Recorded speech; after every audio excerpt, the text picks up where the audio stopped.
오두막에 도착하자마자 우리는 잠자리에 들었다. 조르바는 만족스럽다는 듯이 두 손을 마주 비볐다. 두목, 참 재수가 좋은 날이었습니다. 뭐가 그렇게 재수가 좋았냐. 하루가 뿌듯했다는 거지요. 생각을 해보시오. 오늘 아침 우리는 수마일 떨어진 수도원에서 원장에게 엿을 먹였습니다. 우리를 저주하지 않고는 못 베길 거예요. 그리고 우리 오두막으로 돌아온 뒤에는 부블리나 여사를 만나고 소생이 약혼까지 했었지요. 그런데 이 반지를 보십시오. 순금이랍니다. 여자 말로는 지난 세기 말 영국의 제독이 준 파운드 금화가 2개나 더 있다는군요. 장례식에 대비해서 그거를 간직하고 있다는 겁니다.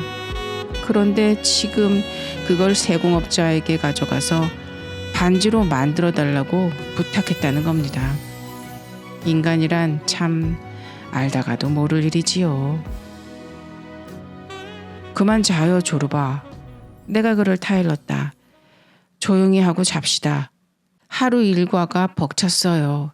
내일에는 또 우리가 치러야 할 의식이 있어.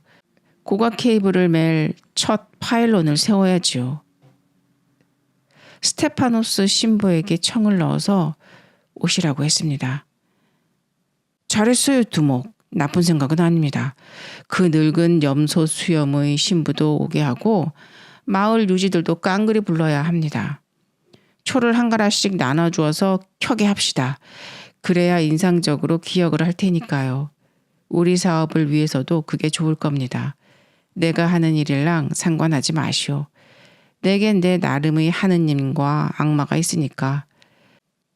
하지만 다른 사람들은 그는 웃음을 터뜨렸다. 그는 잠을 이루지 못했다. 머릿속에서는 한바탕 소동이 일고 있었다. 만사는 마음 먹기 나름입니다. 그가 말을 계속했다. 믿음이 있습니까? 그럼 낡은 문설주에서 떼어낸 나무 조각도 성물이 될 수 있습니다. 믿음이 없어요? 그럼 거룩한 십자가도 그런 사람에게는 문설주나 다름이 없습니다. 나는 뇌의 기능이 더할 나위 없이 거칠고 대담한 정신은 누군가가 건드릴 때마다 불이 되어 타오르는 이 사나이에게 경탄하지 않을 수 없었다. 전쟁해 본 적 있어요, 조르바? 그걸 내가 어떻게 알아요? 기억이 안 나는데. 무슨 전쟁 말이오? 내 말은 나라를 위해 싸워본 적이 있느냐 그 말이오. 다른 이야기 좀 할 수 없나요? 까짓 터무니없는 수작은 깨끗이 끝나고 깨끗이 잊은 지 오래입니다. 조르바, 터무니없는 수작이라뇨? 부끄럽지 않아요? 조국을 그렇게 부르다니. 조르바가 고개를 들어 나를 바라보았다. 나 역시 침대에 누워있는데 석유 등잔은 내 머리 위에서 타고 있었다. 그는 한동안 지그시 나를 바라보더니 수염을 한 줌 쥐고 뜯으면서 말했다. 그건 도대체 무슨 덜 익은 수작이죠? 교장 선생님에게서나 들을 수 있는 말이겠죠. 이렇게 말해서 어떨지 모르지만 당신에게는 아무리 이야기해봤자 우이독경이 될 수밖에 없겠어. 우이독경. 무슨 소리요? 나도 알만한 건 아는 사람이요. 그건 좀 잊지 말고 삽시다. 내가 항변했다. 그래요. 당신은 나를 그 잘난 머리로 이해합니다. 당신은 이렇게 말할 겁니다. 이건 옳고 저건 틀리다. 이건 진실이고 저거는 아니다. 그 사람은 옳고 딴 놈은 틀렸다. 그래서 어떻다는 겁니까? 당신이 그런 말을 할 때마다 나는 당신 팔과 가슴을 봅니다.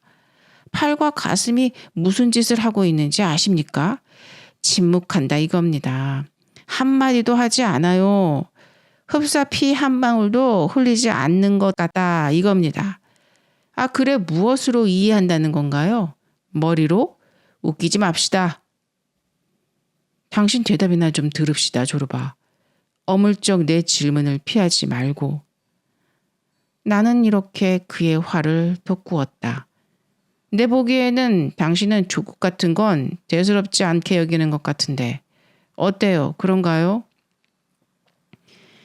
그는 화를 내며 주먹으로 석유 드럼통으로 만든 벽을 쾅 갈겼다. 당신 앞에 있는 사람으로 말하면, 그가 소리쳤다. 한때는 세대가리 털로 성소피아 성당을 엮어 목에 부적처럼 차고 다녔습니다요. 그래요, 두목. 내가 바로 그 사람이요. 나는 당시만 해도 칠흑같이 검던 내 머리카락을 뽑아 이 발가락으로 부적을 엮었소. 파블로스 멜라스와 함께 마케도니아 산맥을 떠돌아다닌 적도 있소. 당시에는 아주 체격이 건장해서 키로 말하자면 이 오두막보다 더 컸고, 킬트 차림에 빨간 페즈 모자, 은빛 부적, 앵마지, 야타간, 탄대와 권총까지 떡 차고 다녔소. 내가 걸어갈 때면 철커덕 철커덕 흡사 연대가 마을을 지나가는 것 같았단 말이오. 여길 좀 봐요, 여기. 그리고 이 위를 좀 봐요. 그는 셔츠를 벗고 화지를 내렸다. 등잔이 필요해요. 그가 명령했다. 나는 등잔을 그의 깡마른 몸 가까이 갖다 대었다. 흉터와 타는과 칼 흠집으로 그의 몸은 흡사 여과기 같았다. 자, 이쪽도 봐요. 그가 돌아서서 등을 보여주었다. 등에는 긁힌 자국이 하나 없죠? 무슨 뜻인지 아시겠어요? 그럼 이제 등잔을 제자리에 갖다 놔요. 터무니없는 수작이지. 그가 화를 버럭 내었다. 구역질이 다 나는군. 사람이라는 게 언제쯤 제대로 사람 구실을 하게 될까요? 우리는 바지를 입고 셔츠를 걸치고 칼날을 세우고 모자를 씁니다만, 그래 봐야 노새 새끼, 여우 새끼, 이리 새끼, 돼지 새끼를 못 면해요. 하느님 형상으로 만들어졌다고요? 누가? 우리가? 나 같으면 인간의 그 멍청한 쌍통에다가 침을 탁 뱉겠소. 쓰라린 추억이 가슴으로 돌아오는 것 같았다. 그는 갈수록 절망적으로 몸을 떨었다. 알 수 없는 말이 덜덜 떨고 있는 이빨 사이에서 새어나왔다. 그는 일어나서 물통의 물을 벌컥벌컥 들이키고는 마음이 다소 가라앉는지 한동안 조용했다. 당신이 어디를 만지든 난 소리를 지를 겁니다. 그가 말했다. 내 몸은 상처와 흉터와 옹이투성이입니다. 계집에 대한 수작이 무슨 의미가 있습니까? 내가 나 자신을 제법 진짜 사나이라고 생각했을 때는 계집에게 눈 한 번 돌리지 않았어요. 잠깐 만져보고는 수탉처럼 오다 가다 말입니다. 그리고는 갈 길을 갔습니다. 나는 자신을 타일렀죠. 더러운 족제비들. 저것들은 내 힘을 쭉 빨아버리고 말 것이야. 퇴. 계집은 지옥에 나가라. 그리고는 다시 총을 들고 떠나갔습니다. 비정규 전투 요원이 되어 산으로 들어간 거지요. 어느 날 석양 무렵 나는 불가리아 마을로 내려와 마구간에 숨었습니다. 그게 바로 신부의 집인데, 신부도 신부 나름이지 잔인하고 무자비한 불가리아 비정규군 신부의 집이었단 말입니다. 밤이 되니까 이자는 법복을 벗더니 양치기 복장으로 갈아입고는 총을 들고 이웃 그리스인의 마을로 가는 것이었습니다. 이자는 새벽에 진흙과 피투성이가 되어 돌아와서는 다시 신도들을 위해 미사를 집전한답시고 교회로 들어갑디다. 내가 도착하기 며칠 전에 이 신부는 잠자는 그리스인 교장 선생을 살해한 적도 있었어요. 그래서 나는 신부네 집 마구간에서 기다렸던 거지요. 저녁 때가 되자 신부는 양에게 풀을 먹이려고 마구간으로 오더군요. 나는 이놈을 덮쳐 양목 따듯이 멱을 따버렸습니다. 귀도 잘라서 내 주머니에 넣었지요. 아시겠지만 나는 그 즈음 불가리아 놈들의 귀를 수집하고 있었지요. 그래서 신부놈의 귀를 잘라서 가지고 튄 겁니다. 며칠 뒤 나는 다시 마을로 들어갔습니다. 정오쯤 되었던가. 이번에는 행상으로 잠입한 거지요. 총은 산에다 숨겨두고 동료들을 위해 빵과 소금과 장화를 사러 갔던 겁니다. 나는 거기서 집 앞에서 노는 5 아이를 만났습니다. 애들은 모두 검은 옷을 입었는데 맨발로 손에 손을 잡고 구걸하고 있는 게 아닙니까? 계집아이가 셋이고 둘은 사내아이였습니다. 제일 큰 놈은 10살을 넘었을까. 어린 것은 갓난아기였습니다. 제일 큰 계집아이가 아기를 안고 울지 않도록 입을 맞추고 달래고 있읍디다. 왜 그랬는지 모르겠지만 아마 신의 섭리겠지요. 나는 애들에게 다가갔습니다. 네 집 아이들이니? 내가 불가리아말로 물었지요. 가장 큰 사내아이가 고개를 들더군요. 신부댁 애들입니다. 아버지는 며칠 전 마곡간에서 목을 잘렸답니다. 아, 이러는 게 아니겠어요? 눈물이 핑 돌고 지구가 연잠에 돌듯이 빙글빙글 돕디다. 내가 벽을 지고 앉자 그제야 멈추더군요. 이리 오너라 얘들아. 내 가까이 오렴. 나는 이렇게 말하고 지갑을 꺼냈습니다. 터키 파운드랑 그리스 돈이 가득했습니다. 나는 무릎을 꿇고 그 돈을 몽땅 바닥에 쏟았지요. 자, 가져가라. 마음대로 가지렴. 내가 소리쳤습니다. 애들이 우르르 땅에 엎드리더니 허겁지겁 돈을 짚더군요. 너희들 것이니라 너희들 것이야. 그러니 마음대로 집어 가거라. 그리고는 물건을 사 담은 바구니도 애들에게 줘버렸지요. 다 가져라 얘들아. 몽땅 털어주었지요. 마을을 빠져나오자 나는 셔츠 앞을 헤쳐 애써 닦은 성소피아 성당 장식을 떼어내어 갈기갈기 찢어 발기고는 있는 힘을 다해 도망쳤습니다. 지금도 이렇게 도망치고 있습니다. 주르바는 벽에다 등을 대고 내 쪽으로 돌아앉았다. 이래서 나는 구제를 받은 겁니다. 그가 말했다. 조국으로부터 구제를 받았다는 겁니까? 그럼요. 내 조국이지요. 그는 조용하고 단호한 목소리로 대답했다. 그러나 잠시 후 그는 이렇게 덧붙였다. 내 조국으로부터 구제받고 신부들로부터 구제받고 돈으로부터 구제받았습니다. 나는 짐을 널기 시작했습니다. 있는 족족 덮어버린 겁니다. 나는 그런 식으로 내 짐을 덜었습니다. 자, 이런 걸 뭐라고 하던가요? 그래요. 나는 해탈의 길을 찾은 겁니다. 나는 비로소 인간이 되는 겁니다. 조르바의 두 눈이 빛나면서 큰 입은 호탕하게 웃었다. 그는 한동안 그대로 앉아있다 다시 말을 시작했다. 가슴에 차고 넘치는 격정을 달리는 어쩔 수 없었던 것이었다. 내게는 저건 터키 놈, 저건 불가리아 놈, 이건 그리스 놈 하던 시절이 있었습니다. 두목. 나는 당신이 들으면 머리카락이 쭈뼛할 짓도 조국을 위해서라고 태연하게 말했습니다. 나는 사람의 목도 따고 마을에 불도 지르고 강도짓도 하고 강간도 하고 일가족을 몰살하기도 했습니다. 왜요? 불가리아 놈 아니면 터키 놈이기 때문이지요. 나는 때로 자신을 이렇게 질책했습니다. 연병할 놈 지옥이나 떨어져라. 이 돼지 같은 놈아. 싹 꺼져버려. 이 바보 같은 놈아. 요새 와서는 이 사람은 좋은 사람, 저 사람은 나쁜 놈. 이런 식입니다. 그리스인이든 불가리아인이든 터키인이든 상관하지 않습니다. 좋은 사람이냐 나쁜 사람이냐. 요새 내게 문제가 되는 건 이것뿐입니다. 나이를 더 먹으면 마지막으로 입에 들어갈 빵떡거리에다가 놓고 맹세합니다만 이것도 상관하지 않을 겁니다. 좋은 사람이든 나쁜 사람이든 나는 그것들이 불쌍해요. 모두가 한 가지입니다. 태어나야지 하고 생각해도 사람만 보면 이 가슴이 아려와요. 또 여기 또 하나 불쌍한 것이 있구나. 나는 이렇게 생각합니다. 누군지는 모르지만 이자 역시 먹고 마시고 사랑하고 두려워한다.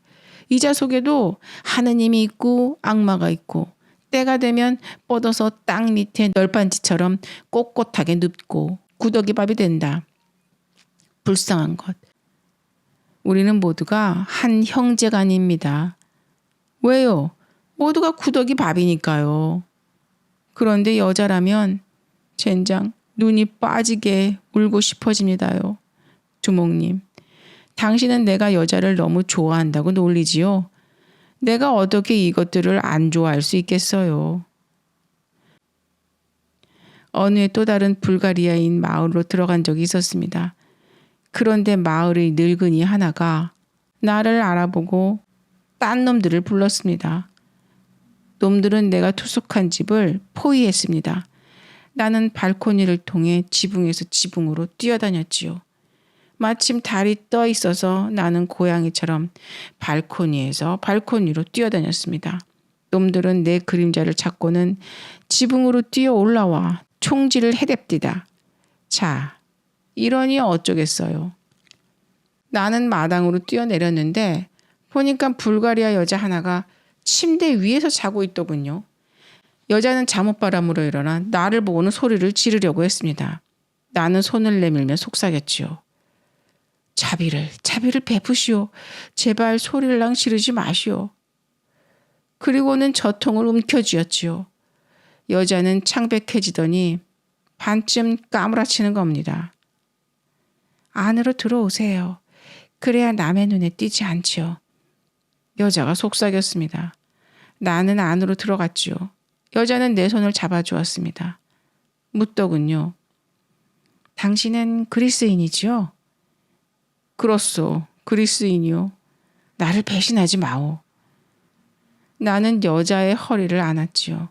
나는 여자를 침대로 끌고 갔고 내 가슴은 즐거움으로 쿵쾅거렸습니다. 나는 자신에게 이렇게 말했어요. 오냐 조르바, 이 나쁜 놈아. 네 앞에 여자가 있다. 인간이라는 게 무엇이더냐. 여자가 무엇인가. 불가리아인이면 어떻고 그리스인이면 어떻고 파푸아인이면 어떠하냐. 중요한 것은 하나밖에 없다. 여자도 인간이란 것이다. 입이 있고 가슴이 있고 사랑을 할 줄 아는 인간이라는 것이지. 죽이는 게 지겹지도 않냐. 이 연병할 놈의 돼지 새끼야. 여자와 온기를 나누면서 내가 내내 한 생각은 그런 것이었습니다. 하지만 미친 개 같은 내 조국이 나를 평화롭게 내버려 두었을 것 같습니까? 나는 이튿날 아침에 불가리아 여자가 주는 옷으로 갈아입고 꺼졌지요.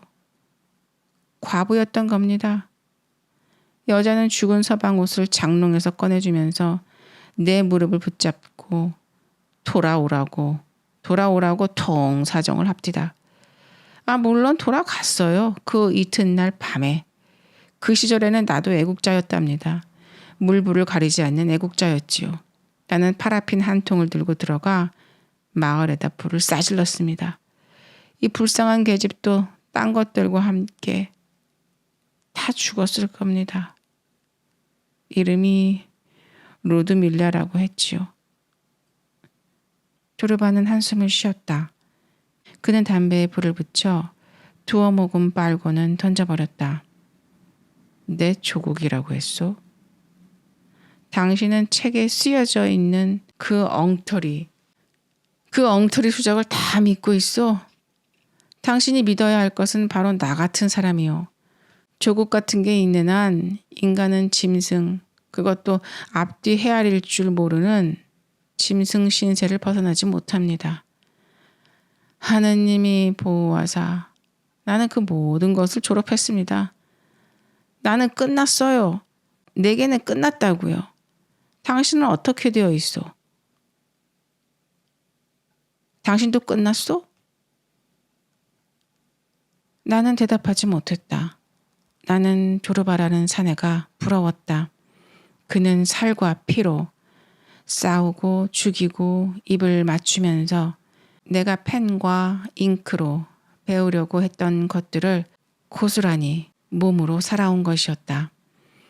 내가 고독 속에서 의자에 눌러붙어 풀어보려고 하던 문제들을 이 사나이는 칼 한 자루로 산속의 맑은 대기를 마시며 풀어버린 것이었다. 나는 비참한 기분이 되어 두 눈을 감았다.